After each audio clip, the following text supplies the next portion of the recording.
अस्सलाम वालेकुम। शर्मे रिएक्शन में आप सबका स्वागत है। तो गाइस फिर से लेके आई हम लोग रिएक्शन वीडियो। तो गाइस आजकल का लड़की जो होता है अपने बॉयफ्रेंड के साथ क्यों भाग जाता है और कैसे भागता है, किस कारण से भागता है, हम लोग ये जानेंगे। हाय गाइस, अस्सलाम वालेकुम। तो उम्मीद करता है आप लोग भी ठीक है। आखिर पंचायती क्यों करना पड़ता है? समाज में, शहर में, जहाँ भी हो, क्यों भाग रही है, किस रीजन से भाग रही है? पंचायती अगर बैठाना भी पड़ता है तो क्यों? तो आइए आज इसके बारे से आज हम लोग जानेंगे जल्दी से बोलो ना साहब जी। तो चलिए आप लोग भी जल्दी देखिए हम लोग के साथ साथ। कि एक गांव में कोई लड़का उसी गांव की किसी लड़की को लेके भाग गया। 2-4 दिन के बाद पकड़ गए, गांव वापस आए। अब लड़की का बाप रोता है, ओ मेरी लड़की तो इज्जत लुट गई, बर्बाद हो गई, मुंह दिखाने के लायक नहीं है। अब जोर डाला जाता है गांव की तरफ से कि तू लेके भागा था, चल अब शादी करो उसके साथ। ये गांव की तरफ से फैसला होता है शादी करो उसके साथ। और वो लड़का तैयार नहीं है शादी करने के लिए। वो लड़का कह रहा भाई शादी की तो कोई बात ही नहीं हुई थी। अब ये लड़की का बाप कह रहा है ये लड़का लेके भाग गया मेरी लड़की को। अब मेरी लड़की तो बदनाम हो गई, कुछ हुआ हो या ना हुआ हो, लेकिन बदनाम तो हम हो गए। कौन मेरी लड़की से शादी करेगा?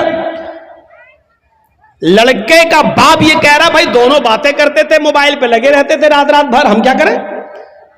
लड़का कह रहा हम शादी क्यों करें, शादी की कोई बात ही नहीं हुई है इससे हमारी। ठीक है हम भगा के ले गए तो तुम्हारे घर थोड़ी घुस के ले गए थे हम। फोन पे बात हुई, फला जगह तुम आ जाओ, हम भी फला जगह चल रहे हैं, मोटरसाइकिल लेके आ जाएंगे। हम वहां मौजूद थे, ये आ गई, हम लेके भाग गए।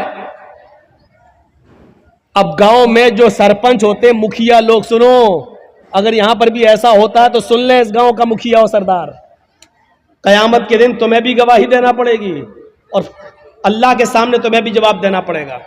अब क्या होता है, अच्छा ठीक है तू शादी नहीं करेगा, नहीं, अब उस लड़की का तो इज्जत खराब हो गई, हाँ तो क्या हुआ, चल 5 लाख रुपए जुर्माना देगा लड़का वाला लड़की को। अबे तेरे बाप का फैसला है? गांव के मुखिया, सरदार या सरपंच या पंचायत में जो लोग बैठकर ये फैसला करते हैं, ये सब रोंग है, कुरान और हदीस के खिलाफ फैसला कर रहे हैं। दुनिया में 5 लाख 4 लाख रुपया दिलवा सकते हो, लेकिन कयामत के दिन अपने आप को बचा नहीं सकते हो इस फैसले से। सवाल यह पैदा हुआ है कि लड़का भागा तो लड़की भी तो भागी, फिर जुर्माना सिर्फ लड़के पर क्यों आयद हो रहा है और लड़के का पैसा 4 लाख 5 लाख रुपए आप लड़की को और उसके बाप को दिला देते हैं? ये कहां की इंसानियत है? जबकि कुरान ये कह रहा है अज़्ज़ानियतु वज़्ज़ानी फ़ज्लिदू कुल्ल वाहिदतिन मिनहुमा मियता जल्दा। जिना करने की, बदकारी की शुरुआत लड़के की तरफ से पहले नहीं, लड़की की तरफ से पहले होती है। भागने और भगाने की शुरुआत लड़के की तरफ से नहीं, लड़की की तरफ से पहले होती है। ये सुई है, ये धागा है, जर्जी साहब सुई में धागा डाल रहे हैं, लेकिन सुई को हम ऐसे हटा देते हैं, धागा जा ही नहीं सकता है। जब सुई अपनी जगह पर खड़ी है, टस से मस नहीं हो रही है, तब धागा उस सुई के अंदर चला जाएगा।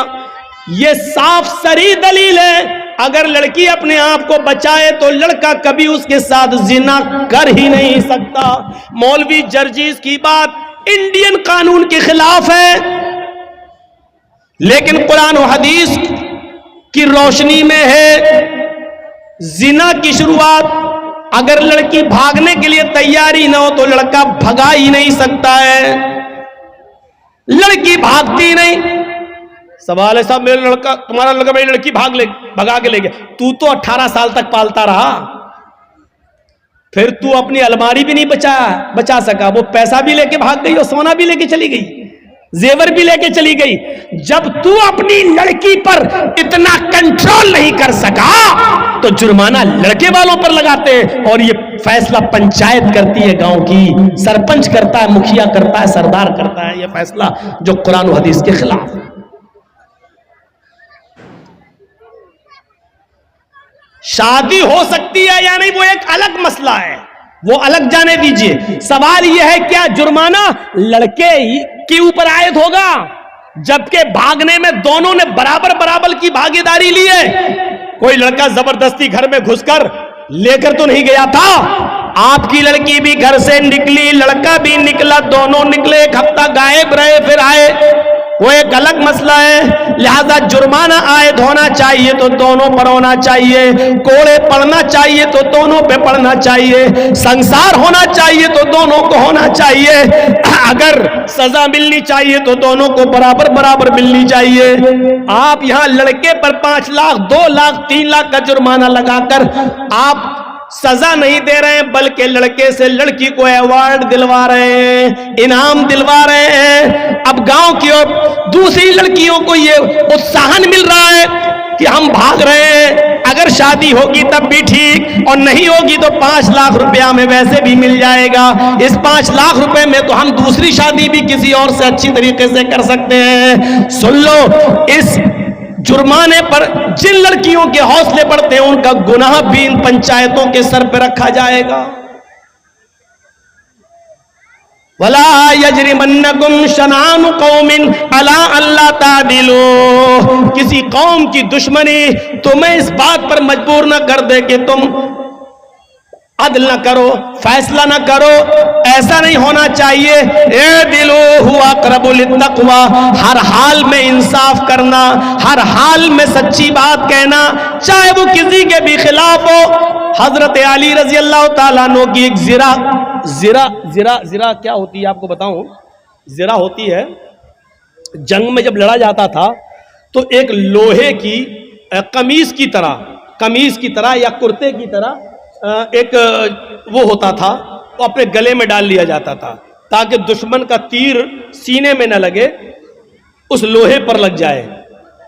तीर आए, खंजर आए, तलवार आए तो वो लोहे पर लगे, तो उसको बोलते थे जिरा। तो जंग में जाते थे तो जिरा पहन लेते थे साहबा। हजरत अली की भी एक जिरा थी जो घर के बाहर रखी हुई थी। हजरत अली अंदर चले गए, जिरा बाहर रखी रही, जब घर से बाहर आए तो जिरा गायब हो गई। पानी है, ठीक है, चलो आज पी लेता हूं।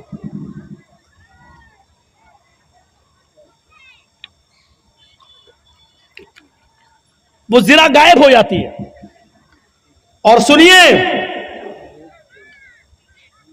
6 महीने के बाद वो जिरा एक यहूदी के पास नजर आती है। आहा, सुनते रहिए मेरे भाइयों, बड़ा जबरदस्त मसला। किसके पास? एक यहूदी के पास नजर आती है वो जिरा। हजरत अली ने उस यहूदी से कहा, ये जिरा मेरी है। और हजरत अली कौन है? अमीरुल मोमिनीन। अमीरुल मोमिनीन समझ रहे हो ना? उसको समझाने के लिए बोल दूं, चीफ मिनिस्टर। अमीरुल मोमिनीन है, पूरे इलाके के जिम्मेदार हैं। यहूदी से कहते हैं, यहूदी ये जिरा तो मेरी है, तेरे पास कहां से आई? उसने मुस्कुराते हुए कहा, अच्छा नियत खराब कर रहे हो मेरी जिरा पर, ये तो मेरे पास बहुत दिनों से है। हजरत अली ने कहा, तुम पंगा ले रहे हो, तुम्हें अच्छी तरीके से मालूम है कि ये जिरा मेरी है। उस यहूदी ने कहा, आप झूठ बोल रहे हैं। लीजिए, किससे कहा जा रहा है? हजरत अली से। आप झूठ बोल रहे हैं, ये जिरा आपकी नहीं मेरी है। हजरत अली ने कहा, मैं तुम्हारे खिलाफ मुकदमा दायर करूंगा अदालत में। उस यहूदी ने कहा, कर दो मुकदमा,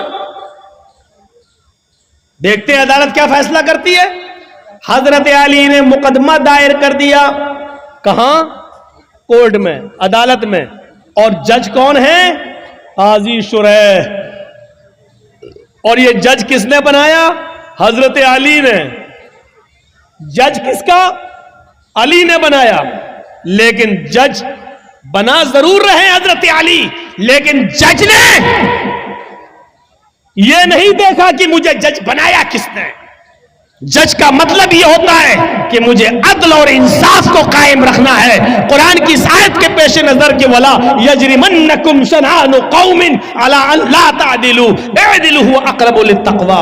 कभी किसी कौम की दुश्मनी तुम्हें गलत फैसला करने पर मजबूर न कर दे, सही फैसला करना, चाहे वो किसी के खिलाफ।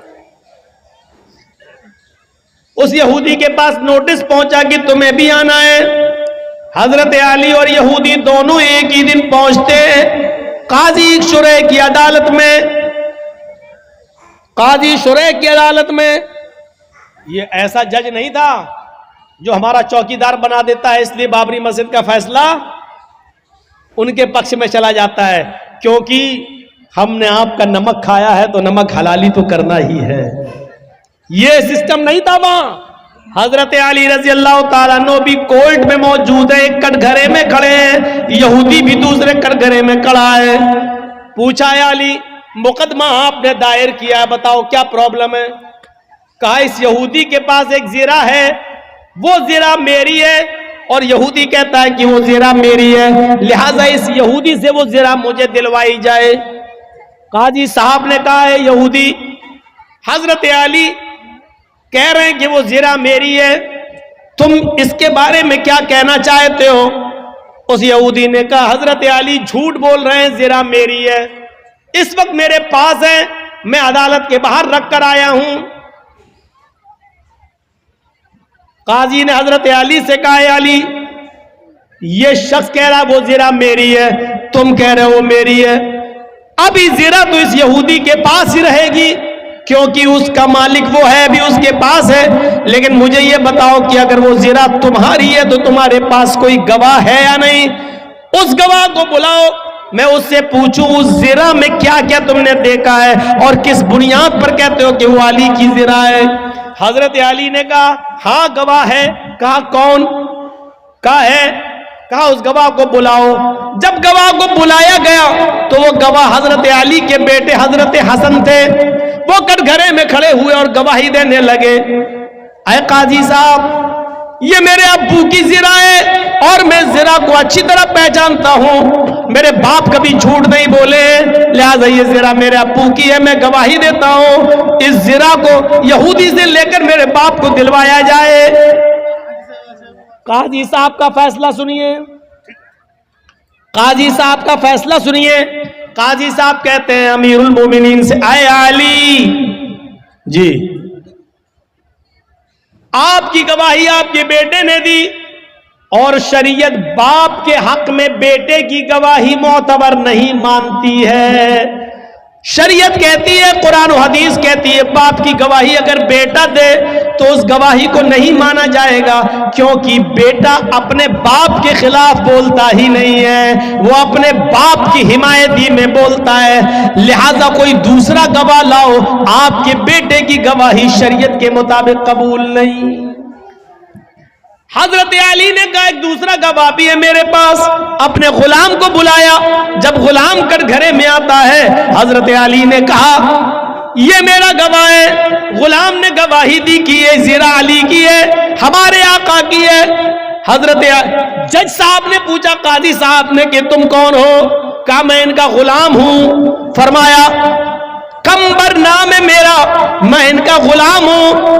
कहा है अली शरीयत कहती है मालिक के हक में गुलाम की गवाही भी कबूल नहीं की जाती है, क्योंकि गुलाम अपने आका के खिलाफ अपने मालिक के खिलाफ बोलता ही नहीं है। उसके ऊपर अपने मालिक का प्रेशर होता है, वो जानता है कि अगर अपने मालिक के फेवर में नहीं बोला तो घर मार खाएंगे, हमें मारा जाएगा, सताया जाएगा। लिहाजा मालिक के हक में गुलाम की गवाही भी कबूल नहीं। अय अली मौजरत के साथ आपकी गुलाम की गवाही भी कबूल नहीं की जाएगी, कोई और गवाह हो तो लाओ। हजरत अली ने कटघरे में खड़े होकर कहा आए जज साहब, काजी साहब, इन दो गवाहियों के अलावा मेरे पास और कोई गवाही नहीं है। आजकल तो 100-100 रुपए में झूठे गवाह मिल जाते हैं, मेरे पास और कोई गवाही नहीं है। काजी साहब का फैसला होता है, आए यहूदी हजरत अली ज़िरा को साबित करने में और गवाह पेश करने में नाकाम रहे।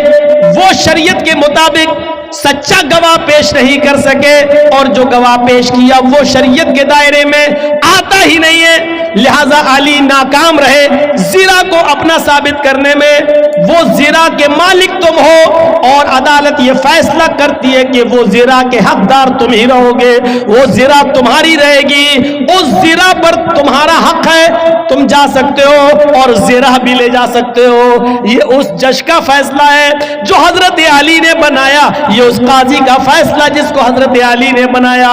लेकिन कुरान और हदीस के मुताबिक फैसला किया, फैसला में अगरचे जिरा में हजरत अली ही की थी, जिरा हजरत अली ही की थी, लेकिन गवाह वगैरह न लाने में ऐसा हो जाता है कि फैसला यहूदी के हक में करना पड़ता है। यहूदी उस जिरा को उठाता है, कटघरे से बाहर निकलता है, कहता है जज साहब आपके फैसले को सलाम करता हूं, आपने वही फैसला किया जो कुरान और हदीस में बताया गया, आपने वही फैसला किया जो मोहम्मद रसूलुल्लाह ने बताया, आपने वही फैसला किया, और मैं यही देखना चाहता था कि अमीरुल मोमिनीन अली के होते हुए मुझ पर जबर तो नहीं किया जाता, जुल्म तो नहीं किया जाता आपकी अदालत में, और अली ने यह साबित कर दिया है कि यहां पर जुल्म और ज्यादती का कोई शायबा भी नहीं पाया जाता है। अब मेरा फैसला सुन लीजिए जज साहब, काजी साहब, हजरत अली सच्चे हैं, ये जिरा हजरत अली ही की है,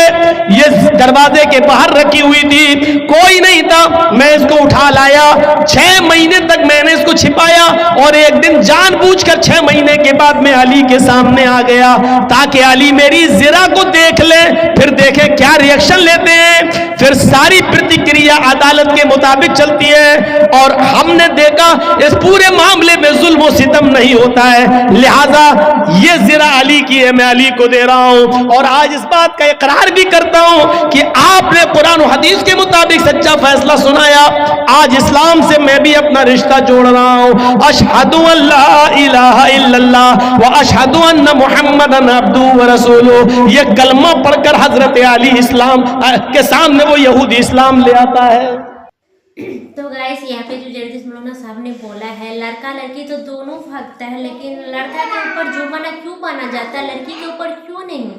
तो गाइस जैसे हम लोग समाज के मतलब थ्रू से चलेंगे तो इसलिए माना जाता है लड़का के ऊपर जुर्माना, जो अगर जिस लड़का के साथ भागता है वो लड़की अगर शादी नहीं होता तो गांव समाज में थोड़ा सा शादी दिलाना मुश्किल होता है। तो इसलिए जो लड़की का माँ बाप है इसलिए सोचता है कि नहीं कुछ जुर्माना बांधे 5 लाख 10 लाख कि मेरा बेटी का अगर दूसरी जगह शादी दिलाएंगे वो शादी दिलाने में उसको आसान हो थोड़ा सा, और इसलिए माना जाता है। और वैसे तो मतलब कोई लड़का जबरदस्ती भागा के नहीं लेके जाता है लड़की को, नहीं मेरा साथ चलो या जबरदस्ती उठा के लेके, ऐसा तो नहीं। जब तक दोनों का राजामंदी नहीं होता है कोई भी भाग्य नहीं लेके जाता है ना। लेकिन यहाँ पे यही कहेंगे कि कोई भी भाग के शादी नहीं करना, किसी भी जो माँ बाप जहाँ पे दिलाएगा, अगर आप किसी से मोहब्बत करते प्यार करते तो अपने गार्जियन को बोल सकते हो कि मैं उससे शादी करना चाहती हूँ, ये बल्कि ये नहीं कि तुम भाग जाओ, ऐसा नहीं करना है। और यहाँ पे ये भी है कि आदमी जो जुर्माना बांधता है तो वो अपनी बेटी की सुविधा के लिए बांधता है कि मेरा बेटी आगे चल के इसका जिंदगी अच्छी हो। वैसे तो और लड़का देखते हैं ना आज होता है, धोखा देके भाग जाता है, इज्जत गवा देती है लड़की, इसलिए थोड़ा शादी दिलाने में थोड़ा मतलब कि प्यार में भावुक हो जाती है। बाद में तो पता चलता है ना कि मैंने क्यों भागा, क्यों ऐसा किया, इस लड़के से क्यों शादी किया, लेकिन उसी वजह से गार्जियन बांधा जाता है।